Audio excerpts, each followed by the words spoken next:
Assalamualaikum warahmatullahi wabarakatuh. Baik, seperti biasa mari kita awali dengan membaca umul kitab bi barakatil Fatihah. A'udzubillahi minasyaitonirrajim. Bismillahirrahmanirrahim. Alhamdulillahirabbil alamin arrahmanirrahim. Iyyaka na'budu wa iyyaka nasta'in.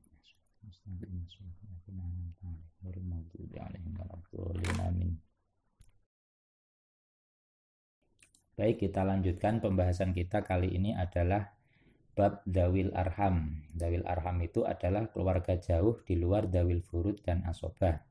Dawil furud adalah ahli waris yang menjabat bagian pasti, seperti setengah, seperenam, 2/3 dan seterusnya. Dan asobah itu yang mendapat sisa. Nah, dawil arham ini bisa mendapat warisan jika tidak ada dawil furud dan asobah. Jadi begitu ya, kalau sudah nggak ada dawil furud dan asobah, dia dapat. Sistem pembagiannya ada 2 madhab, ini langsung. Yang pertama memakai madhab ahli tanzil. Ahli tanzil itu ya ini menempatkan dawil arham pada posisi dawil furud jalurnya. Kemudian yang kedua mengikuti madhab ahli korobah, yakni mendahulukan keluarga terdekat. Untuk yang madhab kedua ini, ahli korobah ini tidak masyhur karena hanya diikuti oleh madhab Ahmad bin Hambal. Untuk yang ahli tanzil ini disepakati oleh beberapa ulama, akhirnya menjadi madhab yang masyhur. Baik, kita bahas dawil arham yang mengikuti ahli tanzil. Ini contohnya ahli tanzil. Nanti untuk keterangan mendalamnya sambil kita dibahas sesuai pada contoh. Kita hitung, yang pertama adalah kita cari bagian ibnul binti dan bintul binti. Ibnul binti itu anak laki-lakinya, anak perempuan, dia dua-duanya menduduki binti. Nah, menduduki binti. Mengapa dia kita gabung? Jadi setengah ini kok enggak ibnul binti setengah, bintul binti setengah. Mengapa dia gabung? Karena dia sederajat. Sederajat sama-sama menduduki bintu. Makanya kita gabung jadi satu. Kemudian untuk ibnil binti. Ibnil binti itu menduduki ibni anak laki-laki. Cuma dia menduduki anak laki-laki itu terlalu jauh, makanya dia termahjub. Termahjub oleh siapa? Termahjub oleh ini, ibnul binti yang lebih dekat. Jadi untuk menuju mayit, ibnil binti itu lebih jauh. Jadi dia tingkatannya sudah cicit. Padahal ibnul binti dan bintul binti itu masih cucu. Jadi kalau ini sudah derajatnya cicit. Lah, cicit itu terlalu jauh, menuju mayit terlalu jauh. Meskipun dia menduduki ibnu, tapi terlalu jauh, makanya dia termahjub oleh ini yang lebih dekat. Sebenarnya ini selevel sama-sama anak. Jadi anak, cucu, cicit, dan terus ke bawah itu masih satu tingkatan anak. Nah, satu tingkatan anak ini anak yang jauh, yakni cicit, itu terhalang oleh cucu. Nah, nanti kalau umpama ada anak, ya berarti ini terhalang oleh anak, cucu ini. Tapi kan nggak ada di sini. Baik, paham ya, ini bagian mahjub. Kemudian kita lanjut bagian ibnu akhil umi dan bintu akhil umi, ini 1/6. Ibnu akhil umi, anak laki-lakinya saudara seibu. Kalau yang bawah anak perempuannya saudara seibu. Baik, mereka berdua sederajat juga karena sama-sama anaknya ahun lium, maka dia menduduki ahun lium. Jadi intinya untuk dawil arham ini konsepnya berapa bagiannya menurut ahli tanzil itu adalah menempatkan dawil arham pada posisi dawil furud jalurnya. Ya ini.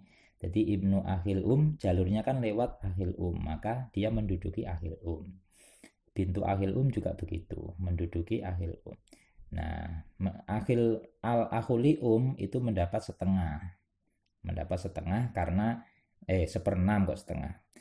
Mendapat 1/6 karena ada bintu. Nah, terus kemudian khol itu adalah paman dari ibu.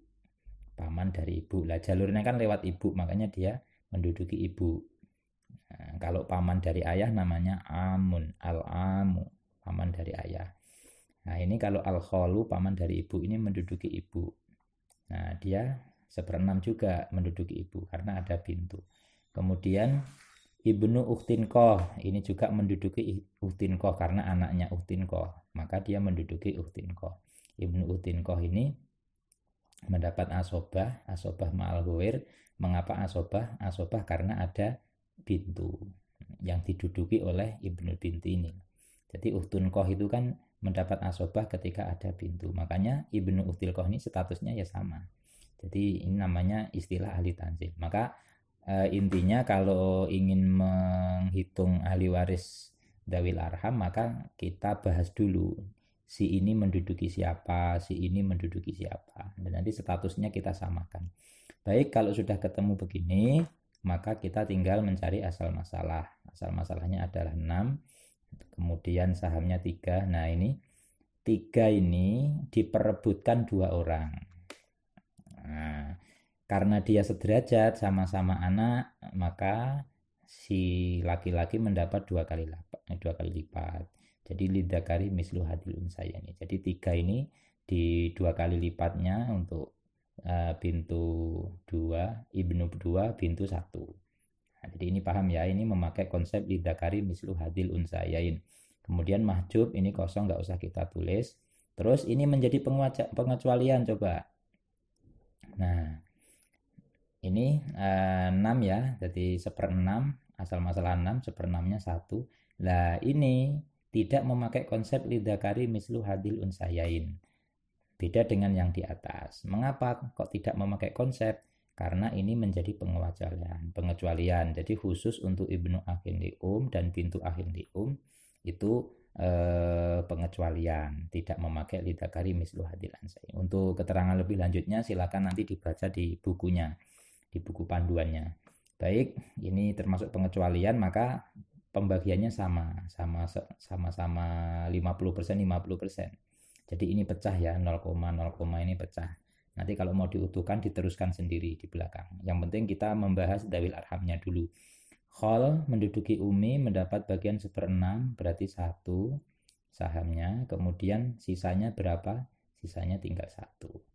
Nah, demikian pembagian dawil arham secara singkat. Kalau ingin detail silahkan dilihat bukunya. Untuk ahli korobah adalah mendahulukan keluarga terdekat. Jadi nanti kalau ahli korobah ini keluarga yang jauh tidak dapat. Keluarga yang jauh tidak dapat. Contohnya ya seperti ini. Jadi kalau sudah ada ibnul binti dan bintul binti, ini nanti ibnu akhin li'um tidak dapat. Bintul akhin li'um juga tidak dapat karena ini terlalu jauh.